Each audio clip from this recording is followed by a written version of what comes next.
ilaalan tokko miti ilaalan. Akkasii nuni hin qabnu gamanaati. Amma argita hin argita. Katamaatti kan isin fideef silaayyuu waan akkasii naa ilaaltanii. Maaloo nunis keellinne gallaqa. Bareeddu. Ilaabba. Ilaa gartee. Maal taate Maaloo akka isaan itti bareedan ilaabba. Taa'ee mana namaa keessa bareeddu maaloo abba. Taa'ee maaliidhaan ilma kona qoreenii taa'ee gadi amma eebba mucaa kootiin dhufe. Wanta kee dhaggeeffachuu dhufne. Kun hin jiru biyya keenya abba. Taa'ee gadi sii jedhe. Abba kee nu galchi maaloo kee gallee galla. Boolla kana keessa amma faaloo arganii abba. Amma iddoo kana taa'e. Amma faalootu dhufanii sitti akkanatti hoyyoo. Amma callisee eebba mucaa kootii dhaggeeffatu. Maaloo abba kan bareedu isaan.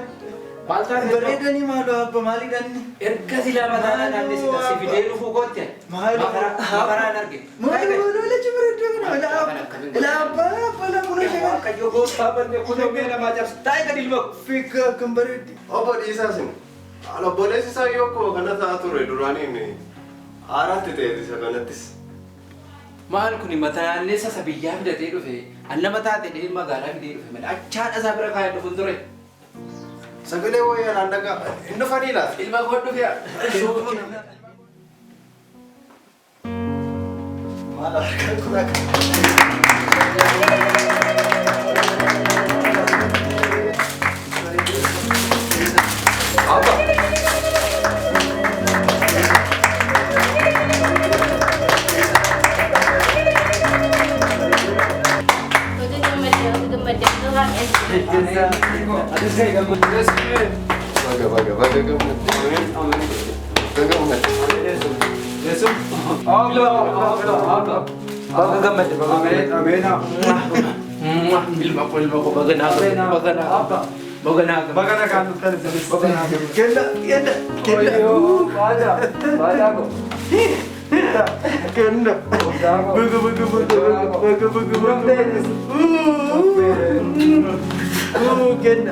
Bereedu ila mambaanillee kunoo kana si erganiiru sagatti naa kennedha maalumatu masaa rakkisee garuu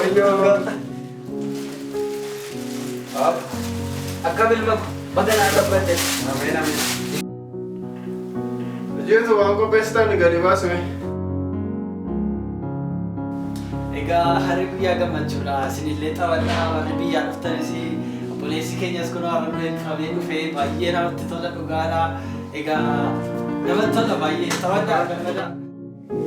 Egaa kunoo ilma koo amma barattee naa barattee digirii sadhan mataarra kaattee na boonsite. Siin hin boonema biyyatti gaafa galullee ija guutee gala malli koo naa baratte. Dhugaadha noollee dhugaadha abba garuu barumsa dhumattanii. Maal jechuun hanqeedha? Abba mammaanii mari'atanii kenna isaan barumsa fixeeradhanii jabbii isaan kootii sadaalachee sana gurguranii si erganii ati barumsa hin xumurre immoo. Haasaa nama guddaa keessa galii ati hin beektu haasaa nama guddaa keessa. Isa haasawa abba. Haa wayyaa abba. Amma umuriidhaan eenyutu caala? Ana immoo satan gafa abbatu ta'e immoo. Siteellaa kee godolaa digirii baatan ati maal qabde hin baranne achumatti hafte haadha kee biratti. Abba isinis immoo. Baacaa hojiitu rakkisaa. Hojii. Ati biyyaati jajjabee makiinaa qotii inni immoo barumsa isaa barata. Tole sammoo tole abba. Ilaa gayaa kennaa koo namni barate nama caala. Bara kutaa 12 barattan sana mucaa sariyyaa keetii ilma abbaa gammachuu. Yaadattaa hima. Beekaa. Eeggadda abbaasaa fi mana samaa fakkaatu kana ijaareef. Biyyumatti immoo. Dhugaasiin jedha qorqorroo isaallee qorqorroo 80 ol mana bal'aa akkasii gibbii bareedaa akkasii ijaareefi namni barate nama caala. Onnee godhadhu yaa ilma kootis mee onnee godhadhu. Baay'ee sitti dadhabee beektaa horii gurguree si barsiisee jabaadhu ilma koo. Yaa abba isaanii birrii gidduu lixanii amma haraa jiru. Sintuun beeku malee. Maal gaa ilma kootis erga barattee illee hankee gidduu lixuun si nafu sitti erga mana eeganii sareef qoricha ta'edha Oromoo. Maali gaa. Maalli baacaa waan callifte hoo taphadhu malee.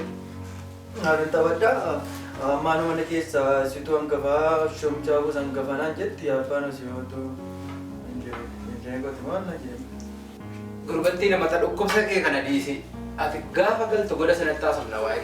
Abba sallees akkasnaan jettan dhiisaa ga'a. Ani immoo akkuma mammaan naan jette yooman galee fuudhee gaangee 30 fuudheen immoo yooman mandara keessatti maqaa keessan waliin kaasu ta'e ani immoo. Eeguun fuudhaa?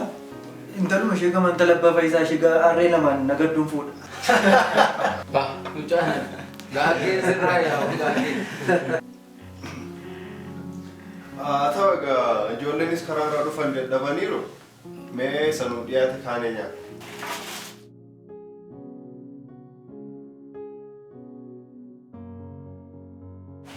Abba ulee keessan dhiistanii.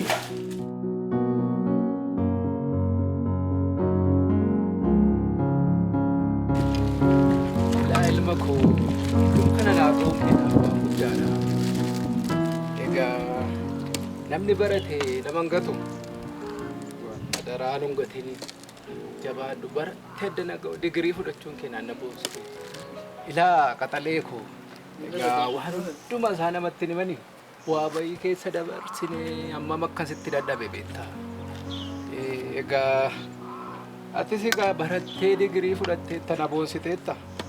Egaa kana booddee sitti dadhabee horii sii gurguree waan baay'ee sii godheera. Beektaa. Egaa kana booddee abbaa ta'uu danda'a. Egaa abbaa silas maaliin godhaa miti amma humna kootii moo nan yaala waan hin danda'u. Ilaa ilma koo atis dhaga'i dubbii kana.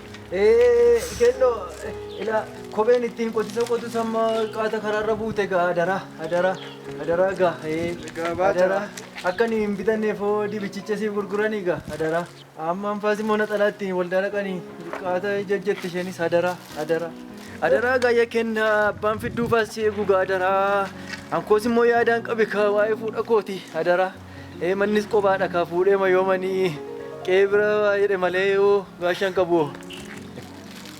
Mee egaa inni kunillee waggaa 5 gadi waan fakkaatu miti. Isinitti guyyeera deemaa isin. Fakkaatu. Ammaatti nagaa naa himaa. Haa ta'u ishii jedhi ilma. Ishii jedha.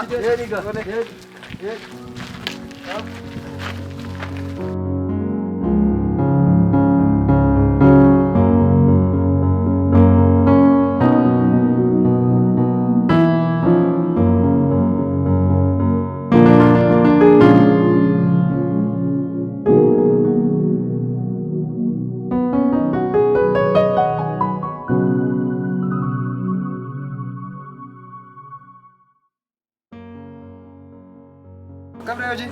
Jirra kunoo maaliqa silas beektanii reeree beekumsuma baranni hojii hojjechuuf. Hojii abunaa afaan moon hojjenna gaabboleessa koo kana ajjini. Maal akka importii fi ekspoortii jalqabdanii? Warra jechuun ganama amma sabaanu shinii lama importii goonaa gaafa gallu immoo export and import. Hojii akkasii fa'aa hojjenna. Attami moo gaashaa qabdii waan ishee? Dhaabbeeta ammayyuu akkuma keenya akkamii maal baratte ammatti? Maalani makaanikaal irrigeeshiniin bare. Makaanikaal irrigeeshiniin maalni fiildiin akkasii moo jira? Maal jira amma waggaa 3tti makaanikaalii ma baranne gaanuni waggaa 3ffaatti immoo dhufanii ma waamuun ta'e goggodhanii itti nuu dabalani amma waggaa 2 immoo irrigeeshinii baranne makaanikaal irrigeeshin injiineriingii naan fenne. Attabiree CV koon gashadhaa waan arguu dandeessu ofuma bira. Attami hafe? Egaa inni dhufta CV sin gaafatu PC sin gaafatu dhufuudha isa dhuftu qarshiima 10 qofaan importii fi ekspoortii sirreessina.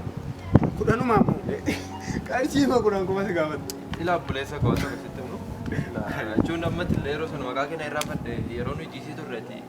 Waggaa 3ffaa. Herdiidhanii ammatti amma hojiin biyya kana keessatti badaa yaada. Jechuun amma nu egaa amma waggaa amma kana amma hojii maxxansu malee ta'e ati immoo amma kan kee maaloo irrigeeshinii jettanii makaanikaal irrigeeshin injiineriingii. Tole amma gaa maaltu jira beektaa? Warri keessan amma lafa qonnaa fa'aa qabu ni? Lafi jiran sirriitti jira. Kan akka kootti utuu galtee himachuun jiranii isa yaalte gaariidha yaada. Kun yaada sirriidha. Injiineriingii baree manatti galeema. Ela erga akkas jette kottuuti sadaffaa seeniiti importii fi ekspoortii jedhu. Isaan mariyaan koo jedhamu sassaabee. Irrigeeshinii qabu maal jettee turte qabee. Haadha gattee qamadii keen kottuu. Tooraan. Toora tooraan qottaa toora tooraan qottaa toora tooraan eebbiga. Asin qoosaatti jedhame. Nagaan oola. Asumatti nu barbaade. Jedha. Emma dhimma hojii jettee. Hojii maalii jira? Eeloo ilma ko. Eeloo abbaa. Akkam kennaa ko maal hojjeta? Nagaadha isaa galatu. Nagumaa hin jajjabaattaa ilma ko. Nagaa maan jennu abbaa. Amma maalirra geesse laa? Maali gaa dhimma maalii qabna? Dhimma barbaadna hojii barbaachattirra. Maali ilma ko? Hojiin arganne? Haala abbaa sinin qoostuumi hojiin eessa argamettanii? Ay, bakka ani namni naannoo keenyaa kun kunoo ilma eebbifatee galee jedheen eegaa maal wayyare? Maali gaa abbaa yoominni baay'anii ganamas galgala soo hojiin koosumaadha hojii barbaachadha. Amma ganni tokko soo natti adeemaarti qorqorroon tokko soo nimmisti egaa xaa'oo kana soo ani harkuma na qabda dee yaadaa ture akkamire. Haala abbaa xaa'ollee jechumaati horii sheefte gurgurtanii bittu malee ansilas kana gidduutti maaliin gochuu danda'a? Anoo sirraan eegalma kotoo ganaan irraa edda akkamire. Haala abbaa dhiisiti waan akkasiin jedheen. Yaa ilma ko. Maa jettanii? Haali duroo yeroo barattu qaxaleedha. Barumsa soo waggaa 5 baratte jedhanii kunoo waggaa 5 barattee torbanuma tokko gidduutti hojii dhabdaa reemmati. Haala abbaa yerooma barannu sana wayyaaminno amma hidhaadhaa abbii galle. Jaarsi kun hin beekottee na goyyomsita yoona ijoolleen bara seenaa kun hin danda'amtu malee maali hiriyyaan kee dheengadda barattee hojii jalqabate miti. Isaan warra harkaan deemanidha. Mee ta'uu isaa harkaan deeman kanallee hin beeku ati mee miilluma kee deemiiti hojii kana barbaadadhu ilma. Ani inni boofne matti yaadna. Anoon gubadhe abbaan maal ta'e maana guba saanaani isa durkutaa afur baratanii biyya bushansee bara kana makaanikaal irrigeeshinii warri yaade akka inni warri hojjechaa jiru beeku kana maaltu na gubee biyya kanatti empaachaa wajjiniin qamadii koo qoteen jiraachuun nan qalambiiti.